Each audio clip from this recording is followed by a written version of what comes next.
पश्चिमी उत्तर प्रदेश का गन्ना किसान पिछले साल से इंतजार कर रहा था कि सरकार इस बार गन्ने का समर्थन मूल्य बढ़ाएगी, लेकिन इस बार केवल 20 रुपया एक क्विंटल पर गन्ने का रेट बढ़ाया गया है। आज कैबिनेट में फैसला हुआ है और पश्चिमी उत्तर प्रदेश का किसान फिर से आक्रोशित है। उसकी वजह यह है कि गन्ने पर लागत इतनी है कि किसान उम्मीद लगाए बैठा था कम से कम 400 रुपये क्विंटल गन्ने का मूल्य होगा, क्योंकि पंजाब और हरियाणा में करीब करीब इसी के आसपास गन्ने का मूल्य है।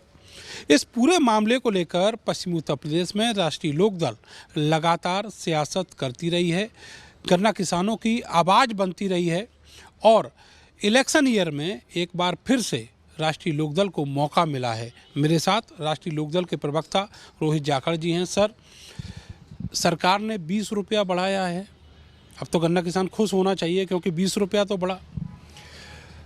बड़ा हास्यास्पद है। जब भारतीय जनता पार्टी किसानों की आय दुगनी करना चाहती थी 31 दिसंबर 2022 तक, आज लागत भी नहीं दे पा रही है। जहां 83% गन्ना पैदावार उत्तर भारत की उत्तर प्रदेश में होती है और गन्ना सीजन के लगभग 3 महीने जाने को हैं, आज रेट डिक्लेयर किया जा रहा है।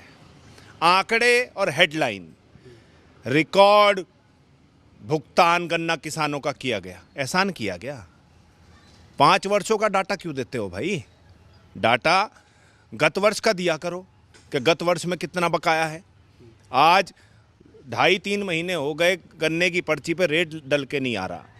आज आपने 20 रुपये बढ़ा के 20 पैसे किलो बढ़ा दिया तो किसान पे एहसान कर दिया। रेट नहीं आ रहा सर गन्ने की पर्ची पर। गन्ने की पर्ची पे गत वर्तमान सीजन में कोई रेट डला हुआ नहीं आ रहा, क्योंकि सरकार ने कोई रेट घोषित नहीं किया।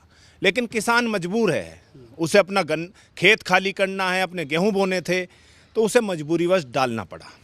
आज रेट इसलिए बढ़ाए गए, इस बार फसल की पैदावार कम, भुगतान हो नहीं रहा। प्राइवेट जगहों पर भी, कोल्हू में, क्रेशरों में रेट इस रेट से ज़्यादा मिल रहा है किसानों को। 400 रुपये के आसपास मिल रहा है।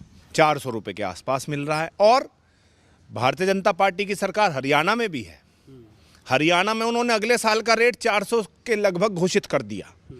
और वर्तमान में उत्तर प्रदेश की भाजपा सरकार ने वर्तमान सीजन का रेट आज 2.5 महीने उपरांत घोषित किया, जब लागत 30% बढ़ गई है। CACP का डाटा है जिसमें 5 सदस्य होते हैं, वो 5 सदस्य आज तक लगभग नामित नहीं हो पाए। वो 162 रुपये लागत मूल्य रखती है, 162 रुपये। और जहां गन्ना संस्थान लखनऊ उसी रेट को 280 रुपये बताता है और गन्ना संस्थान शाहजहाँपुर उसी रेट को 301 रुपये बताता है। तो आप कितना विरोधाभास है भारत सरकार की एजेंसीज़ में और उत्तर प्रदेश की एजेंसीज़ में। और NSSB भारत सरकार की संस्था है।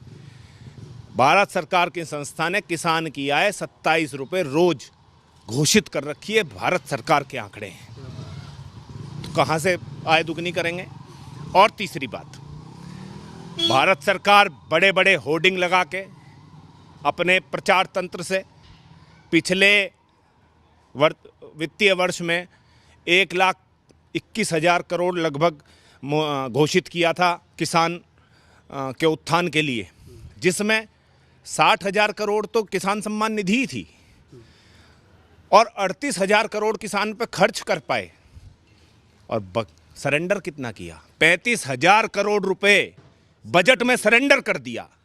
ये भारत सरकार, भारतीय जनता पार्टी की सरकार, नरेंद्र मोदी जी की सरकार जब पूर्ण रूप से किसानों की बात करती है, किसानों की आय दुगनी करने का काम करती है, और दूसरी तरफ उनका बजट, आवंटित बजट में से पैसा सरेंडर किया जाता है, तो इसकी जवाबदेही किसकी है? और एक बात,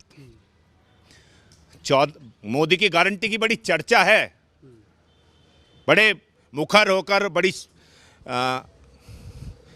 अहंकार से मोदी की गारंटी कही जाती है। भाई मोदी की गारंटी, मोदी जी ने सहारनपुर की रैली में उत्तर प्रदेश के चुनावों के दौरान कहा था कि शुगर केन एक्ट ऑर्डर लागू किया जाएगा। सन 66 में बना था। वो ऑर्डर क्या कहता है? वो ऑर्डर कहता है कि अगर गन्ना किसान का भुगतान 14 दिन में नहीं होगा तो गन्ना मिल मालिक के खिलाफ FIR दर्ज होगी और मिल बोर्ड पर सरकार का कब्जा होगा। कितनी मिलों पे भुगतान बकाया हैं और कितनी मिलें सरकार ने सरेंडर करी। सर ये बताइएगा कि क्या मान लिया जाए कि अब आपको एक अच्छा मौका मिल गया, क्योंकि चुनाव जो है अगले 1-1.5 महीने में है। देखिए, हम मौके की राजनीति नहीं करते, हम मूल मुद्दों की राजनीति करते हैं। और 23 दिसंबर श्रद्धेय चौधरी चरण सिंह जी की जयंती होती है। उसके उपरांत राष्ट्रीय लोकदल ने लगातार मूल मुद्दों पर संघर्ष किया है और गन्ना भुगतान के विषय पे, गन्ना रेट के विषय पे, बेरोजगारी के विषय पे और विभिन्न समस्याओं के विषय पे लखनऊ में आंदोलन किया। और उस आंदोलन के बाद आयु सीमा में जो 4 वर्षों के बाद भर्ती आई थी पुलिस की, उसमें 3 साल की छूट भी दी गई। तो हम लगातार संघर्षरत हैं, किसान कमेरे के बीच में हैं। आज आप कितने बड़े दुर्भाग्य की बात है कि मुजफ्फरनगर में मंसूरपुर के किसानों ने रेट ना घोषित होने के कारण सिर मुंडवा लिए।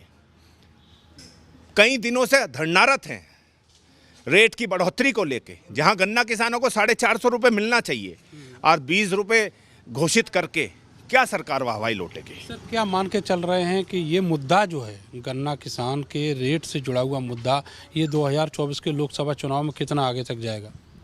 गन्ना किसान और किसानी देश के लगभग 70% आबादी को अफेक्ट करती है। निश्चित ही किसानों की आवाज़ को सुना नहीं जा रहा। जो किसान आंदोलन को स्थगित किया गया, उस दौरान जो जिन बिंदुओं पर सहमति बनी, उनमें से एक बिंदु पर भी भारत सरकार ने पूर्ति नहीं की। MSP के विषय पर आज तक चर्चा नहीं की। तो किस मुंह से ये किसानों के बीच में जाके किसानों की बात करेंगे? ये श्रद्धेय चौधरी चरण सिंह जी के नाम भी तब लेते हैं जब इन्हें चुनाव में आना होता है। आज 20 रुपये इसलिए बढ़ा दिए गए कि चुनाव सिर पे हैं, लोकसभा चुनाव आने जा रहे हैं। इन्हें ये सीधे पैटर्न पे केवल चुनावी राजनीति करते हैं। इन्हें आम जनमानस के मूल समस्याओं से कोई लेना देना नहीं है। बहुत बहुत शुक्रिया आपका। तो रोहित जाखड़ जो प्रवक्ता हैं राष्ट्रीय लोकदल के, और पश्चिमी उत्तर प्रदेश में राष्ट्रीय लोकदल ही ऐसी पार्टी है जो लगातार किसानों की आवाज़ बनती रही है, किसानों के लिए आवाज़ बुलंद करती रही है। तो ऐसे में एक बड़ा मौका बीजेपी ने दे दिया है राष्ट्रीय लोकदल को, जो किसानों को एक बार फिर से अपनी तरफ करके और बीजेपी के ऊपर प्रहार कर सके। कैमरा सहयोगी सानू के साथ मैं नरेंद्र, भारत समाचार, मेरठ।